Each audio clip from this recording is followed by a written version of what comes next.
Assalamualaikum warahmatullahi wabarakatuh. Selamat siang, salam sejahtera bagi kita semua. Apa kabar ibu-ibu? Sehat? Alhamdulillah. Ya, terima kasih. Kita ucapkan terima kasih kepada tuan rumah pada kesempatan ini Ibu Ibu Salmia ya, Ibu Salmia telah memberikan kita tempat rumahnya sebagai tempat kita pertemuan kelompok tentang P2K2 seperti biasa. Nah, dan juga pada ibu-ibu, terima kasih sudah berhadir semua, dan tadi kita sudah mengabsen ibu-ibu hadir semua. Alhamdulillah mempunyai kesempatan ya ibu-ibu semua hadir dalam pertemuan ini. Ya, terima kasih.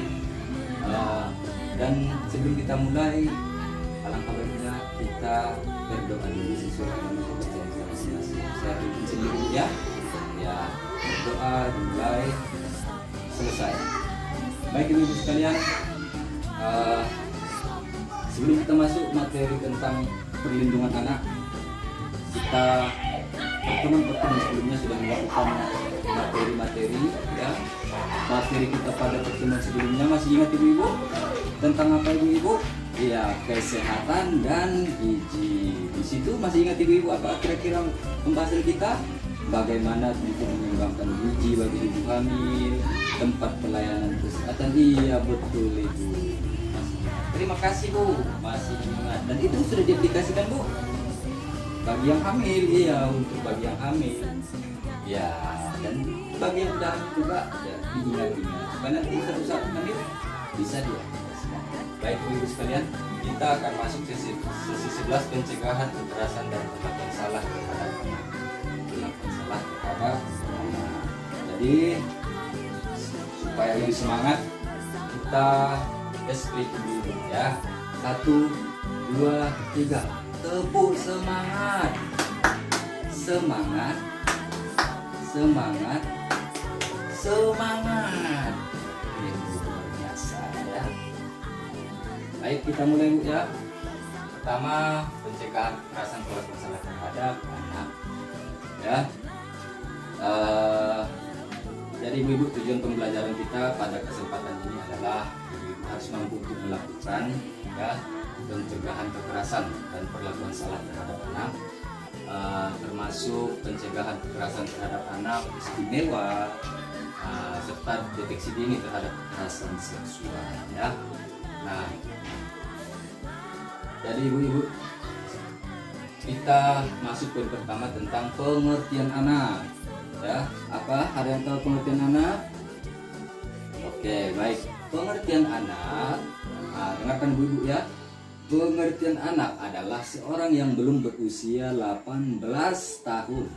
Seseorang yang belum berusia 18 tahun, termasuk yang masih dalam kandungan. Jadi ibu-ibu yang salah, anak yang sedang dalam kandungan itu sudah masuk kategori anak menurut Undang-Undang Nomor 35 Tahun 2014. Anak yang masih dalam kandungan ibu yang salah. Makanya bu nggak boleh ada yang bukan hamil 2 hari, dia hamil 3 bulan, itu nggak boleh.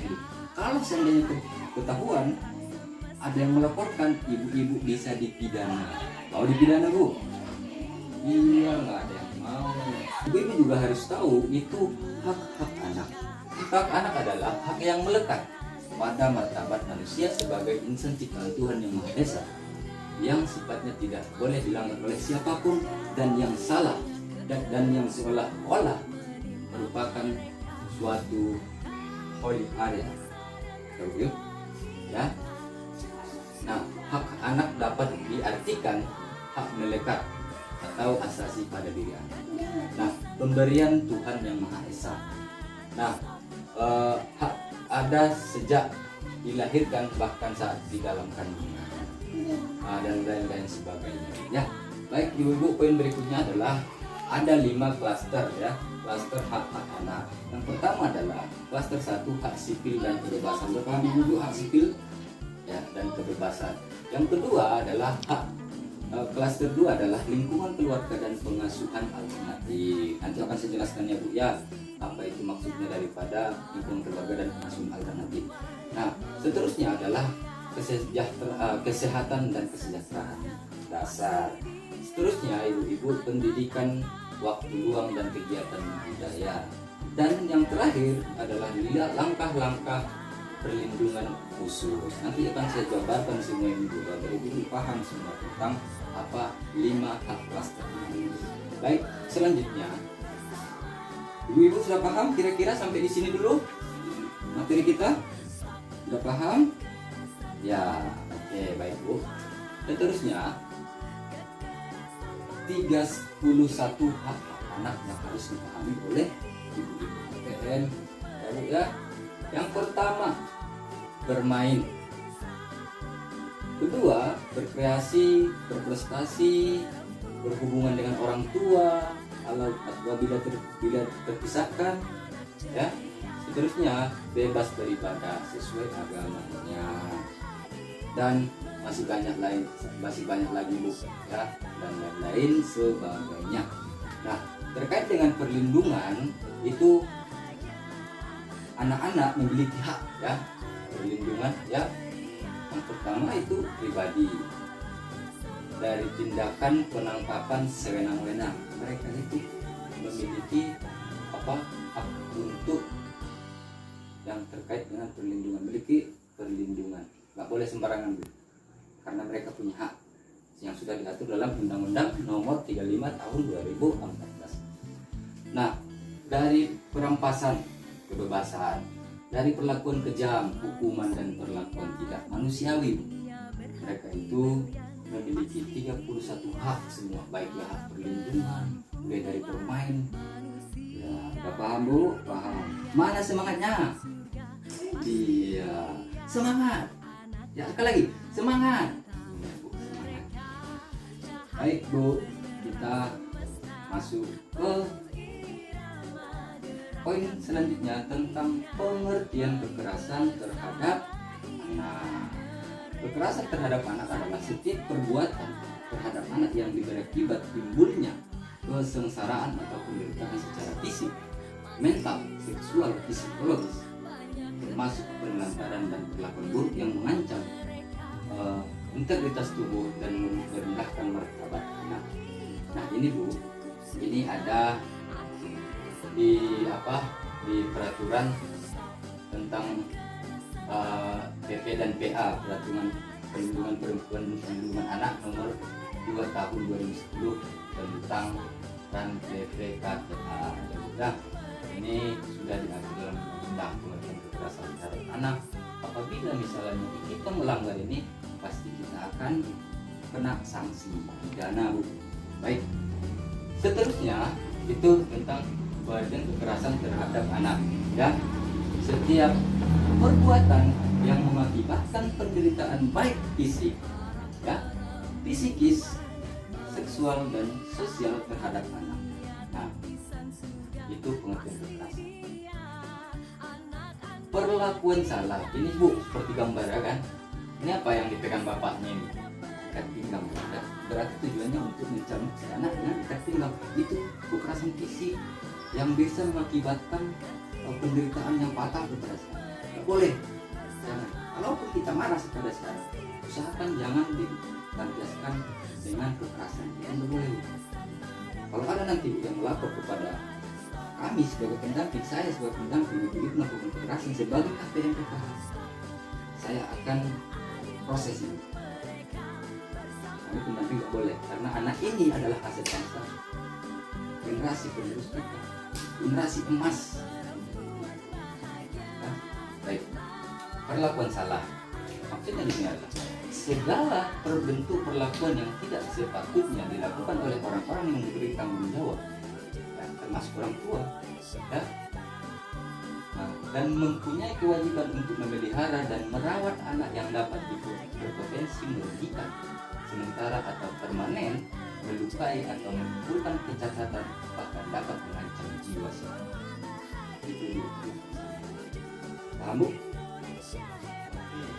Baik Bu, kita masuk ke poin selanjutnya, ya, tentang jenis kekerasan dan perlakuan salah.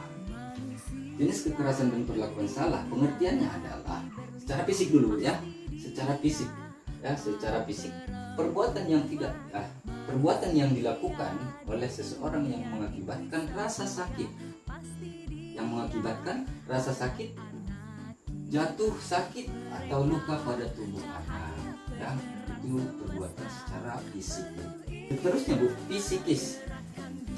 Perbuatan yang mengakibatkan rasa tidak nyaman, bahkan menimbulkan trauma yang berkepanjangan terhadap anak. Kekerasan ini sering terjadi berulang-ulang tanpa disadari dan atau disadari oleh pelaku. Jangan lakukan itu, Bu. Lebih baik dengan cara lain, ya. Ataupun pihak keluar orang lain itu nggak boleh. Kalau yang namanya kepada yang berkaitan dengan si anak itu nggak boleh.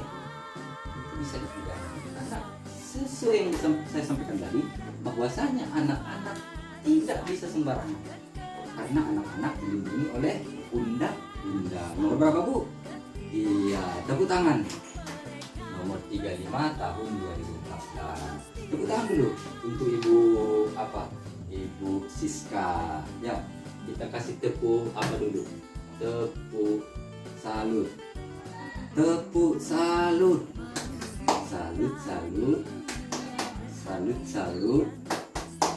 Salut. Oke, Bu. Salut.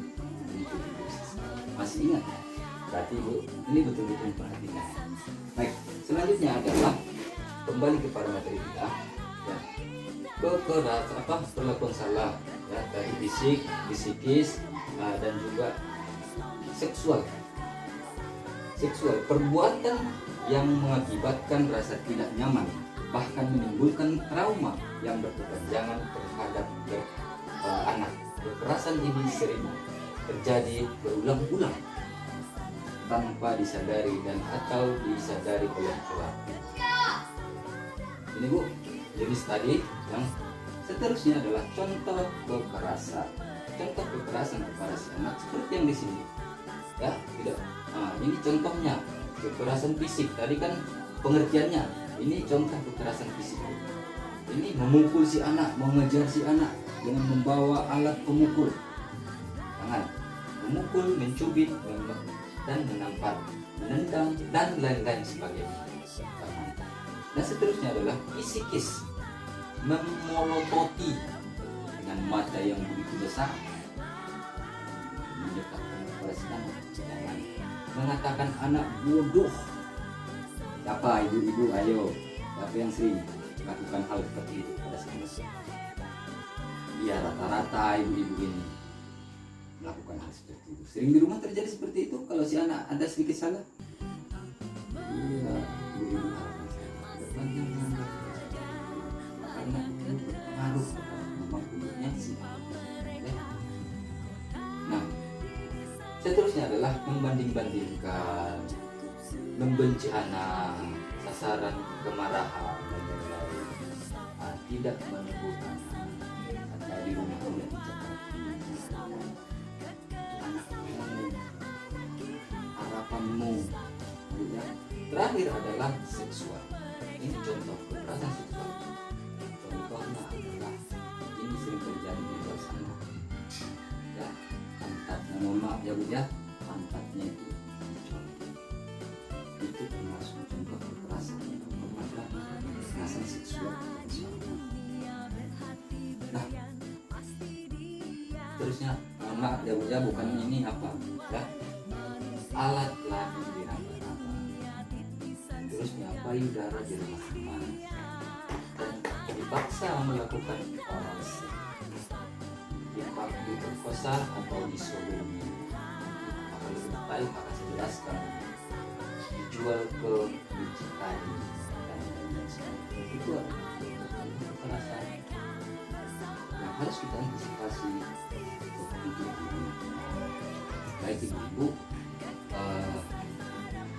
terakhir saran saya kepada ibu-ibu, ya, boleh untuk pulang ke rumah, diskusikan dengan keluarga, termasuk hal-hal apa saja yang dimaksud dengan kekerasan terhadap si anak, dan bagaimana ibu-ibu bisa mengantisipasi itu supaya tidak terjadi kepada anak-anak kita. Nanti diskusikan di rumah. Cukup sekian materi dari saya, kurang lebihnya saya mohon maaf. Untuk pertemuan berikutnya kita di tempat Ibu Juni ya, tempat Ibu Juni ya. Nah, dan saya harap Ibu berkata seperti yang sekarang ini tepat waktu ya. Nah, baik dulu sebelum kita apa akhiri pertemuan ini kita dengan doa saya diri sendiri. Baik, berdoa dimulai, doa selesai. Dan terima kasih. Assalamualaikum warahmatullahi wabarakatuh. Selamat sore.